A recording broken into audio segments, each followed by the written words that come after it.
Hello बच्चों, आपके अपने यूट्यूब चैनल न्यूरेज एकेडमी में आपका स्वागत है। हम आपको पढ़ा रहे हैं कक्षा 9 का रेखाएं और कोण। इसमें जो आप पीछे पढ़ चुके हैं, रेखा क्या होती है, कोण क्या होते हैं और बिंदु क्या होती है और संरेख क्या होते हैं, असंरेख क्या होती है, ये सब पढ़ चुके हैं। आज हमें पढ़ना है कोण। कोण की परिभाषा हमने एक बार आपको पहले भी बता दिया था, लेकिन आज हम फिर से रिवाइज कर दें। नहीं, पहले वाले लेक्चर में रिवाइज कर दिया था कि कोण होता क्या, लेकिन हम एक बार फिर से रिवाइज कर देते ताकि आपके भीतर कोई ऐसे डाउट ना रहे जो इस वीडियो को ना पढ़ा हो तो उसको भी समझ में आ जाए। तो इसकी परिभाषा क्या होती है, तो अभी हमने किरण बताया था। किरण का क्या एक ही अंत बिंदु होता है, तो उसको हम क्या बोलते हैं, किरण बोलते हैं। तो इसमें देखो, जब दो किरणें एक ही अंत बिंदु से प्रारंभ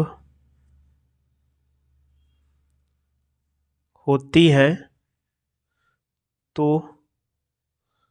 उनके बीच कोण बनता है।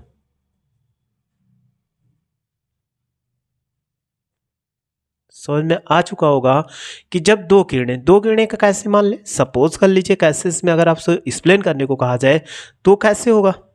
एक किरण ऐसे चली गई, ये हो गया एक किरण, यहां से एक ऐसे चली गई। अब दूसरी किरण अगर देखो, सपोज कर लो ऐसे चली जाए, एक किरण ऐसे चली गई। जब ऐसे चली गई तो इनके बीच आपने देखा क्या बन रहा है, एंगल बन रहा है कि नहीं। तो ये दो किरणों का अंत बिंदु एक ही है, मतलब इसका अंत यहाँ से होता है और यहाँ से यानी स्टार्ट होता है और इसके बाद क्या कर ऐसे बढ़ता हुआ चला जाएगा। तो ये अंत बिंदु बोलते हैं, क्योंकि इधर चाहे जितना हम बढ़ा सकते हैं किरण को बताए थे, तो दोनों किरण का क्या अंत बिंदु एक ही हो तो उसे के बीच तो हमें क्या बनता है, कोण मिलता है। तो ये क्या हो जाए, कोण बन गया। अब ये तो आपको अच्छे समझ में आ चुका होगा। तो अब हम क्या पढ़ाते हैं आपको, कोणों के प्रकार। तो देखिए कोणों के प्रकार क्या होते हैं, कोणों के प्रकार, ये आपके लिए बहुत ही ज़्यादा जरूरी है सबको जानना कि कोणों के प्रकार कौन कौन से होते हैं। इसके कई प्रकार के होते हैं, इसमें यह नहीं है कि 4-5 ऐसे लिख दें। तो बस आपको केवल याद रखना है कि कोणों के प्रकार में सबसे पहला कौन सा कोण, शून्य कोण। तो सबसे पहला नंबर आता है कि शून्य कोण। अब शून्य कोण का मतलब आप समझ ही गए होंगे कि वह कोण जिसका मान 0 डिग्री, यानी इसको कोण को डिग्री में मापा जाता है, लिख सकते हैं कोण को डिग्री, हम यहाँ डिग्री में ही मापेंगे तो बस लिख दें डिग्री में मापा जाता है। अब डिग्री का मतलब जैसे कहा गया 25 डिग्री, ऐसे ही कह दिया गया तो ये डिग्री बता रहा है। तो शून्य कोण वह कोण जिनका मान 0 होता है उसे हम क्या बोलते हैं, शून्य कोण। यानी वह कोण जिसका मान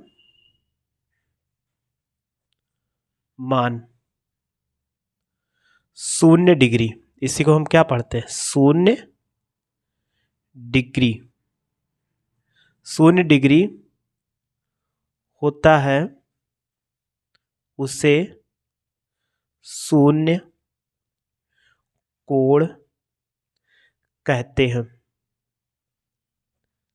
तो आपको समझ में आ गया होगा शून्य कोण किसे कहते हैं, जिनका मान क्या हो 0 डिग्री होता है उसे हम शून्य कोण कहते हैं। अब शून्य कोण कहने का मतलब कैसे होगा, इसको आपको ध्यान से देखना पड़ेगा। एक रेखा ऐसे गुजरी, तो क्योंकि रेखाएं जब कोण बनती दो रेखाओं के बीच, तो एक रेखा गुजरी, इसका प्रारंभ बिंदु ये हो गया यहाँ से अंत बिंदु और ये ऐसे चली गई। लेकिन जैसे इसके ऊपर क्या हो, दूसरी रेखा गुजर जाए, दूसरी रेखा गुजरने का मतलब हमने एक रेखा, क्योंकि दो रेखाएं गुजरेंगी तभी उनके बीच कोण बनेगा, तो एक रेखा हम और गुजार दे रहे हैं, ऐसे एक रेखा और गुजर गई। तो एक देखो ब्लैक से, अभी पहले हमने ब्लू से खींचा था, अब ब्लैक से खींच दिया, तो इनके बीच एक ही दिशा में है, इसीलिए क्या बन गया, शून्य कोण बन गया। तो शून्य कोण होने पर इनका यहाँ पर शून्य कोण हो जाएगा, क्योंकि दोनों एक ही दिशा में जा रहे हैं, एक ही अंतबिंदु और एक ही दिशा में मिल गई, तो इनके बीच का क्या होगा, कोण जो बोलेंगे वो शून्य कोण हो जाता है। इसके बाद इसी में दूसरा जो आता है, दूसरा नंबर न्यून कोण। न्यून कोण, अब न्यून कोण क्या होता है, सबसे पहले आकृति बना देते हैं तो आपको और अच्छा समझ में आ जाएगा। देखो आकृति में एक ऐसे हमने एक रेखा खींचा, बहुत सारी आकृतियां बना सकते हो, और थोड़ा सा ऐसे कर दो यहाँ पर, इसको आप बढ़ा दीजिए, तो ये कोण जो बन गया, कोण तो यही बन रहा है ना, तो इस कोण को हम क्या बोलते हैं, न्यून कोण। अगर ये रेखा जो हो गई वो 0 डिग्री की है, ठीक है, और ये जो हो जाएगा ऐसे चला गया, तो 0 डिग्री अगर कोई इनके ऊपर जाएगा 0 से, हम लिख सकते हैं परिभाषा, वह कोण जिसका मान 0 डिग्री से बड़ा तथा 90 डिग्री से छोटा होता है, उसे न्यून कोण कहते हैं।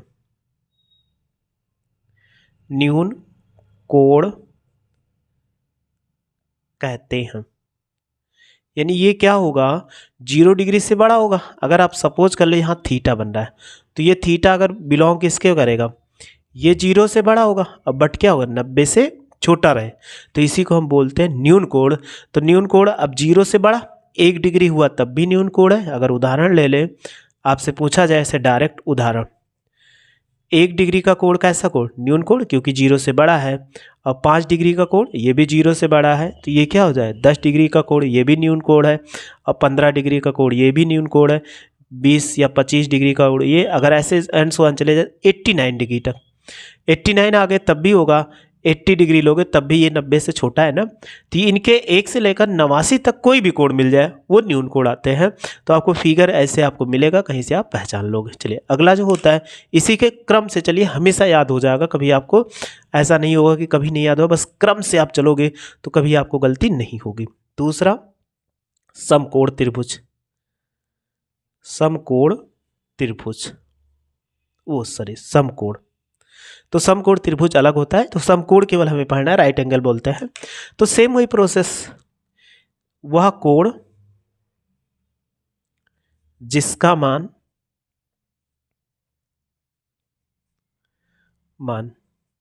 90 डिग्री होता है, उससे या उस कोण को, उसे समकोण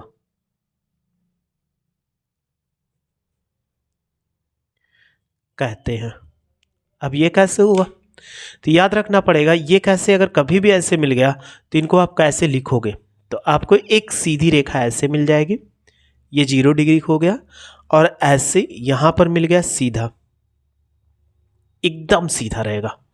तो एकदम सीधा यानी खंभे की तरह अगर देखोगे तो ये कोण कितना, 90 डिग्री। तो 90 डिग्री का एंगल दिखाना तो ऐसे हम बना देते हैं, तो ये क्या हो, 90 डिग्री, ये क्या है, समकोण है। तो आपको कभी मिलता है समकोण तो आप ऐसे लिख सकते हैं, चाहे जैसा आपको कहा जाए। तो बस ध्यान देना, एक रेखा ऐसे सीधी गई, एक रेखा जैसे ऐसे। तो दीवार है, दीवार जैसे खंभा खड़ा हो जाए जमीन से देखोगे तो सीधा खड़ा किया जाता है। जब सीधा खड़ा किया जाता है तो 90, दीवार के कोनों पे देखोगे तो दो दीवार होती है, एक आगे पीछे देखोगे, दोनों दीवारें ऊपर नीचे, तो हमेशा क्या 90 अंश के कोण पर होते हैं। तीसरा, तो हमारा तीसरा कोण हो गया। फिर चौथा जो आता है, अब 90 से बड़ा आएगा, तो 90 से बड़ा आने पर इसको हम बोलते हैं अधिक कोण। अधिक कोण, चलिए अधिक कोण क्या होगा, इसकी भी चित्र बना के आपको पहले समझा देते हैं, फिर परिभाषा लिखते हैं। एक रेखा तो ऐसे हमने खींच दिया, आप ये देख रहे हो। दूसरी रेखा कैसे खींच दिया, 90 से बड़ा है कि नहीं, देखो 90 होता तो सीधा होता यहाँ से, तो ये 90 से बड़ा है, ठीक है, और ऐसा सीधा नहीं खींच सकते, ये ऐसे चला गया, तो ये कोण यहाँ से यहाँ तक कितना हो, थीटा बन गया। तो ये थीटा देखो, एक जीरो, ये क्या है, 90 से बड़ा होगा तथा 180 अंश से क्या हो, छोटा हो, यानी वह कोण लिख सकते हैं, वह कोण जिसका, यहाँ एक चीज लिखा जा सकता, थीटा बराबर कितना, 90 डिग्री, ये हम डायरेक्ट लिख सकते हैं इसमें, क्योंकि इसमें थीटा हमेशा क्या हो, 90 डिग्री के बराबर ही होगा। वह कोण जिसका मान, देखो 90 से बड़ा होना चाहिए, 90 डिग्री से बड़ा और 180 डिग्री से छोटा होता है, उससे क्या बोलते हैं, अधिक कोण। अधिक कोण कहते हैं। यानी क्या हो जाएगा, 90 से तो बड़ा होना चाहिए, ठीक, और 180 से छोटा हो तो अधिक कोण। अब थीटा हो गया, ये कहा गया 90 से बड़ा, तो 90 से बड़ा हो गया, फिर 180 अंश से क्या हुआ, छोटा, तो इनके बीच में ये बिलोंग करेगा। तो 90 से 91 से लेकर 179 तक या 179 तक अगर आप देखोगे तो कोई भी कोण क्या होगा, बड़ा होगा। अगर उदाहरण के रूप में हम देख लें ऐसे जैसे मिल गया 91, 92 हो गया, 93 एंड सो ऑन 179। अगर 180 आ गया तब नहीं होगा, 176। ये सारे कोड कभी मिलते हैं इनसे 91 से लेकर 179 तक, तो ये हमेशा क्या, डायरेक्ट आप बिना कुछ देखे कह देना कि ये अधिक कोड होगा। फिर अगला कोड है कोड नंबर 5। कोड नंबर 5 को हम क्या बोलते हैं, रिज कोड। रिज कोड या इसी को हम बोलते हैं सरल कोड भी बोलते हैं। कभी आपको मिल जाए तो सरल कोड भी कहेगा तब भी आप समझे, रिज कोड कहेगा तब भी। अब ये कैसे बनता है, सेम ऐसा, अगर इसमें हम देखो चित्र बना के आपको समझा देते हैं ताकि आप अच्छे से समझ भी जाओ। चित्र है इसका, एक ऐसे सीधी रेखा खींच दिया, लेकिन इसका कहीं ना कहीं बिंदु था, जैसे यहाँ से था, एक रेखा इधर चली गई, दूसरी रेखा इधर चली गई, तो ये कोण ऐसे आया था। ये कोण देखो यहाँ से यहाँ तक आया, तो ये कितना है, 180 डिग्री। ये थीटा बराबर कितना, 180 डिग्री, तो उसी को हम बोलते हैं रिज कोण। यानी वह कोण जिसका मान 180 डिग्री, वह कोण जिसका मान 180 डिग्री होता है, उस कोण को रिज कोण,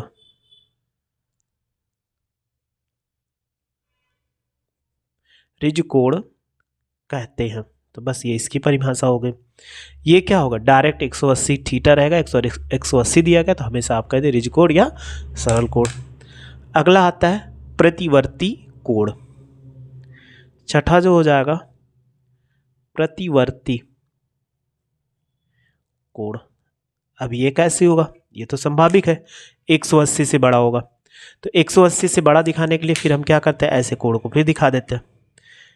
एक रेखा हमने ऐसे सीधी खींचा, यहाँ पर चली गई, लेकिन हमें क्या करना है, इस स्थिति में दिखाना है, थोड़ा सा इसको नीचे खींचना पड़ेगा। तो ये तो कोण इधर चला गई, ये रेखा इधर चली गई, तो ये देखो नीचे से मत लीजिएगा, नहीं तो ये अधिक कोण आ जाए, ऊपर से लेना है क्योंकि हम ऊपर से खींचे। तो ये कोण है, तो इसी को हम क्या बोलते हैं, परिवर्ती कोण या बृहद कोण भी बोला जाता है। ये सबसे बड़ा कोण होता है, इसीलिए हम बृहद कोण भी बोल सकते हैं, परिवर्ती कोण। तो परिवर्ती कोण क्या, 180 अंश से बड़ा, यानी वह कोण जिसका मान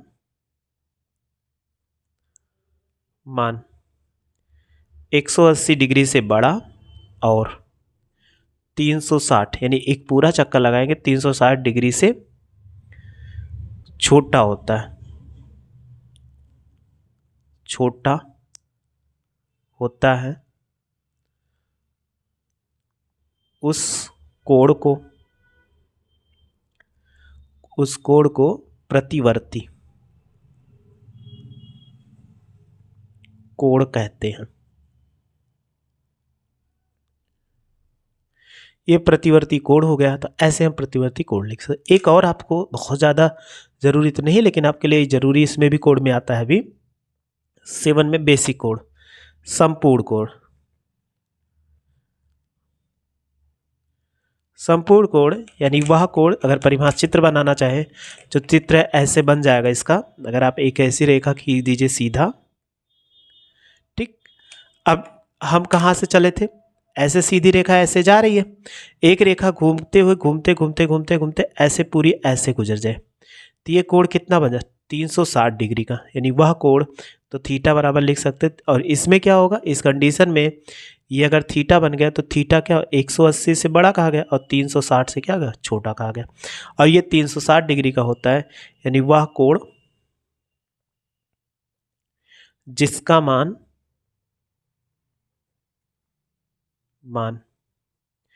360 डिग्री होता है, उस कोण को संपूर्ण कोण कहते हैं।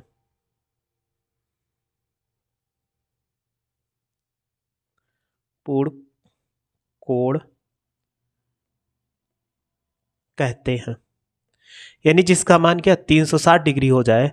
अब एक चीज और याद रखना कि अगर कोई भी है एक सर्किल, जैसे यहाँ चलना प्रारंभ कर एक चक्कर जब दौड़ते दौड़ते जहाँ चलना पाए वहीं, तो हमेशा 360 डिग्री का बनाता है। ये हमेशा याद रखना। अभी सर्किल पढ़ोगे तो सर्किल जब पूरा चक्कर लगाती है एक चक्कर, तो एक चक्कर सर्किल जो उसका केंद्र होता है, अगर इसको केंद्र मान ले तो केंद्र पे 360 डिग्री का कोण बनता है। तो ये कोण की हमारी बेसिक परिभाषाएं थी जो आपको समझ में आ चुकी है, लेकिन और भी कोण है तो उनको आइए हम पढ़ते हैं। अब देखते हैं हम कोणों के युग्म। कोणों के युग्म में क्या है, जैसे भी हमने कोण पढ़ा तो वो कोण तो सेम वैसे ही थे, लेकिन कोणों के युग्म मतलब दो कोण कैसे बनते हैं, तो उनमें बहुत सारी परिभाषाएं आती है, तो उनको भी हमें क्या करना, सीखना पड़ेगा कि कोणों के युग्म कैसे बनते हैं। सबसे पहला इसमें है आसन कोण।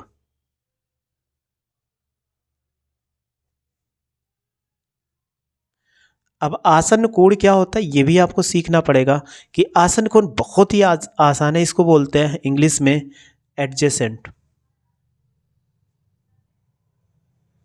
एंगल। एडजेसेंट एंगल क्या होता है, सबसे पहले फिगर से अगर आपने समझ लिया तो इसको कभी आपको प्रॉब्लम नहीं होगी। तो चलिए हम फिगर बना के आपको समझाते हैं। जैसे इसमें क्या होगा, एक रेखा ऐसे चली गई, ठीक है, और इसमें क्या हुआ, फिर एक कोण ये बना। तो आप कहोगे कि आपके सामने एक कोण दिख रहा है। अब एक कोण ऐसे बन रहा है, फिर इसके बाद हमने क्या किया, ऐसे और एक कोण इसी में बना दिया। तो एक चीज देखो, एक कोण यहां पे बना और दूसरा कोण कहाँ पे बन गया, यहाँ पर बना, यानी दो कोण बने। इसको 1 का नाम दे दे तो इसका नाम क्या हो, 2 हो गया, तो दो कोण बने। तो यही तो कहा गया कोणों का युग्म। अब कोणों के युग्म में क्या होता है, यदि दो कोणों के शीर्ष एक ही है, देखो दो कोण है, एक कोण ये और एक कोण ये, और इसका शीर्ष अगर आप ए मान लो और इसको बी मान लो और यहाँ पे सी मान लो और ये क्या हो जाए, डी हो जाए, तो अगर देखा जाए बी ए सी का कोण और सी ए डी का जो शीर्ष है एक ही है, और एक कॉमन भुजा है। कॉमन भुजा क्या है, ए सी है ना, दोनों के देखोगे एक ही कॉमन भुजा होनी चाहिए। तो ऐसे कोण जिनके एक उभयनिष्ठ शीर्ष, तो ऐसे लिख सकते हैं कोणों के क्या हो, एक उभयनिष्ठ शीर्ष और क्या हो, एक कॉमन भुजा हो, तो उसे हम क्या बोलते हैं, आसन कोण बोलते हैं। तो 1 और 2 क्या हो गया, ये दोनों हमारे क्या हो गए, आसन कोण हो गए। तो इसमें आते हैं दो कोण।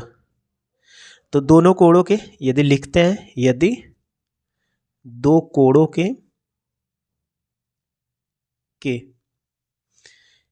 एक उभयनिष्ठ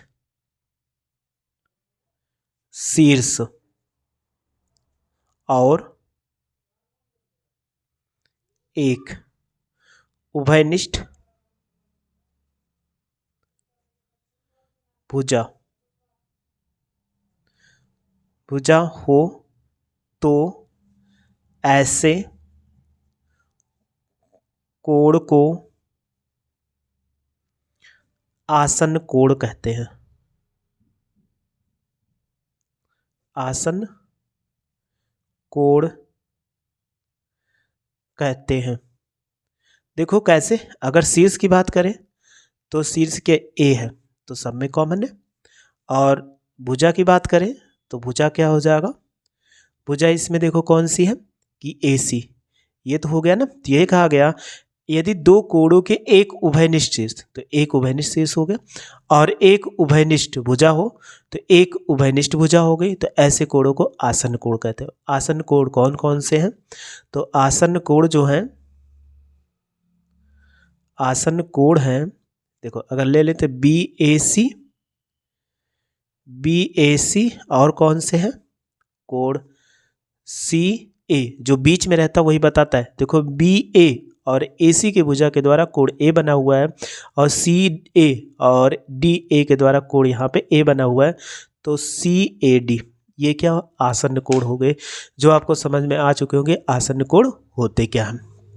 तो आसन कोण हम सबसे पहले समझ चुके, तो केवल समझना था, बहुत ज़्यादा इसमें नहीं याद रखना था कि बस आपको। अब एक होता है रैखिक युग्म कोण। अब कोणों के रैखिक युग्म, तो इसमें दूसरा पे आ जाते हैं, कोणों के कोणों के रैखिक युग्म।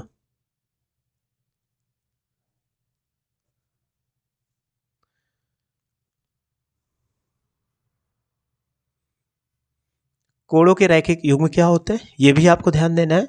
कोणों के रैखिक युग्म का मतलब हो जाएगा ये ऐसे लिखे हुए, तो इन पे सबसे पहले एक रेखा बना के फिर हम आपको समझा देते हैं, फिर आगे बताते हैं। तो देखो, एक रेखा हमने ऐसे खींचा, तो ये क्या हो गए, एक सीधी रेखा। रैखिक युग्म मतलब एक रेखा पर, और इसको एक रेखा चली गई ऐसे, इसको बांट दी यहाँ पर, तो यहाँ पर देखो दो कोण बन गए। इसको हम यहाँ पर, ये इधर चला गया, ये इधर चला गया। तो अगर आप मान लीजिए कि ए हो गया और बी हो गया, ये सी हो जाए और ये क्या हो जाए, डी हो जाए।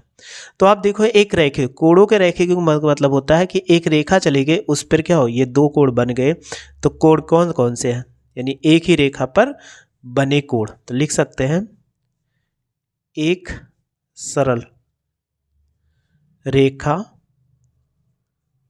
पर बने कोण। तो एक ही सरल रेखा पर बने कोण, बस इतना, कोण को, कोणों के रैखिक युग्म कहते हैं। अब कौन कौन से कोण बने, तो एक ही रेखा का अगर देखोगे तो कोण ए बी डी, और कौन कौन से हैं, कोण ए बी डी, और ऐसे लिख सकते हो कोण डी बी सी, ये दोनों कोण है। अब एक चीज आपको याद रखना है कि एक यहां से यहां तक, ये पूरा कोण यहां से यहां तक बना हुआ है, तो हम लिख सकते हैं कि कोण ए प्लस ए बी सी, यानी कोण ए बी सी, तो एक सरल रेखा बना। तो ये कोण किसके होगा, ए बी डी प्लस कोण डी बी सी, ये होता है। आगे चल के इसके बारे में और भी हम पढ़ेंगे कि एक सरल रेखा पर कोण कितना बनता है, 180 अंश का बनता है। तो आगे अगले बताएंगे कि अभी हम बहुत कुछ पढ़ाएंगे, बस आप वीडियो बहुत ज़्यादा बड़ी हो जाएगी, इसीलिए क्या करते हैं, इसी पर बंद करते हैं, ताकि आप इतना पढ़ लो, और जितना पढ़ा है वो आराम से पढ़ लो, आपको कोई दिक्कत ना होने पाए। बस आप मेरे साथ ऐसे जुड़े रहिए, अच्छे से पढ़ते रहिए। वीडियो अच्छी ले लाइक और शेयर करिए, तथा मेरे चैनल को सब्सक्राइब करिए। वीडियो देखने के लिए थैंक यू सो मच।